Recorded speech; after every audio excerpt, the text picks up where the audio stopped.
Welcoming our longtime friend Karol Teal. Karol was one of the founding, what's your staff people, organizer, leader, all those things for Youth Outlook, and has been with us and with that group for 10 years now in October, right? 10-year anniversary. Karol's also, we've served together on the board of PFLAG, and she's been an ardent and amazing activist in our community for the rights of people who are LGBTQ+, and she is my chief reminder of the importance of pronouns, which I'm getting better at.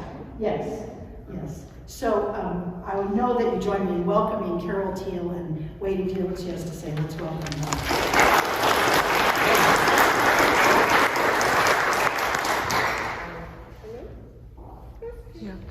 You have to turn it on. Switch it on. It's on. The new light's on. What is it on mute? Hello. There we go.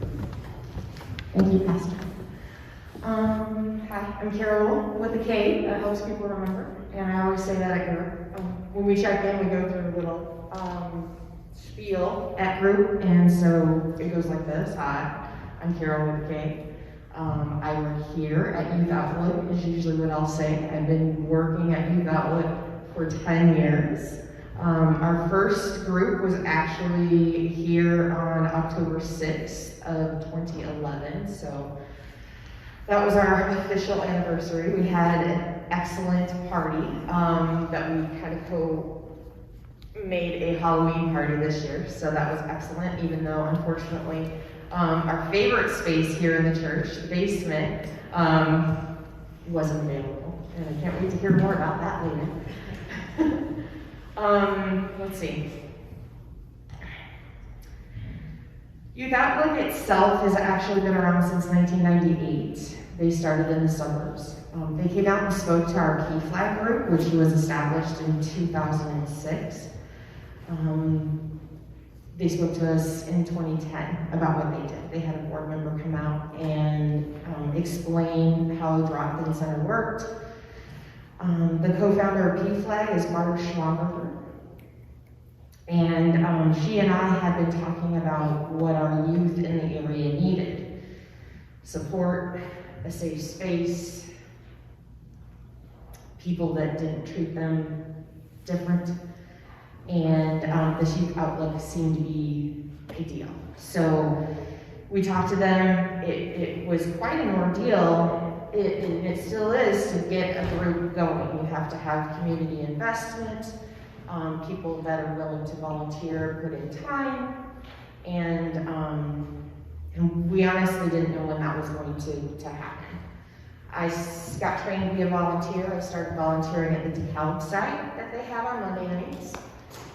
And then all of a sudden, Youth Outlook gets interns, and they got the intern that worked at NIU, Natasha Beard, went to school at NIU and lived in Dixon and wanted to do something more locally. So we did a trial run of a Youth Outlook drop-in center in Sterling in October 2011, and we haven't shut down since. So I went ahead and I took a look at the records, and so far we've had 126 youth over the last 5 years come through. We give everybody a little code when they first come visit us, so we kind of know how many kids we have when they come and check in. And I'm sure there's at least that many in the 5 years prior. So almost 300 kids in our site alone have come through your space and experienced Youth Outlook. They come and experience a place that they can be themselves. There's only like 3 things that we're really strict about because we're mandated reporters. So they tell us that they want to hurt themselves, hurt someone else, or that they're being abused. Those are the things that we're forced to disclose. But everything else we try to keep in-house so that they have a place that's theirs. The other things that we do when we do check-in is our pronouns. So gender identity, gender expression are not the same. you can feel one way in terms of gender inside, or multiple ways in terms of gender inside, but you may be forced to express a gender outside.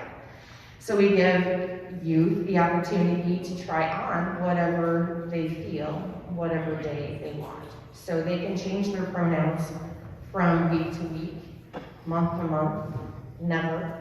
And that is part of the check-in. So when I said, hi, my name is Karol, with a K, I work here. My pronouns are she, her, hers, Z, here, and here's. And you're gonna find people with multiple pronouns, and that's cool. That's okay. That's something I had to learn that was a thing. And that's the cool thing about Youth Outlook, is that not only the kids come and have a safe space, but we all learn together. Things are always evolving. Language is always evolving. So, I mean, it's so hard, I know, for those of us that were taught certain things as kids, like, this is how things are, and it's like, great, I got this down, I don't have to learn it again, I'm good. Well, guess what? We didn't have it down. There's so much more out there that we didn't know about. So, I just wanted to express how grateful I am that we have this space here, that Pastor Barry and the folks back then were so willing to let Youth Outlook come and use the space here for those kiddos. One of our number one, we don't have rules, but we have ropes that we follow, and one of our number one ropes is respect each other, ourselves, church property, and our talking sticks. So we try to leave everything as we found it when we're here, and yeah, we've experienced so many different spaces within the church, and I love every single one. And I'm just so grateful that we have a place that these kiddos can come. Just a couple of things that we've seen recently. We've had kiddos that have been to the hospital because of despair. We've seen kiddos that have run away. We're seeing a lot of bullying in the schools. So our space is a place they can come and get away from a lot of that, and they can talk about that stuff without fear of retribution or someone telling them that they're wrong.